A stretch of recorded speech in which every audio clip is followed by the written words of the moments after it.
pencil sketch I drew. July 19th, 1968, I was in Haight-Ashbury. Ended up there just by accident, or luck, or what have you.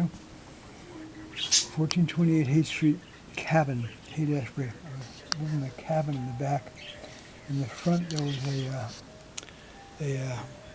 like a Hero submarine shop where I worked for maybe a month until I got fired at some point. My hands were, a customer complained to the owner, whose name was Sam, who must be long gone.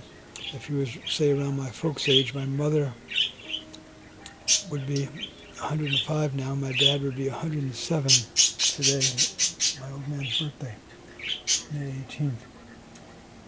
Anyway, and I lived in the back behind the submarine place, which is called the Grinder Joint. And a fellow I was friends with also lived in back. I guess we had sleeping bags back there. So what do we got here?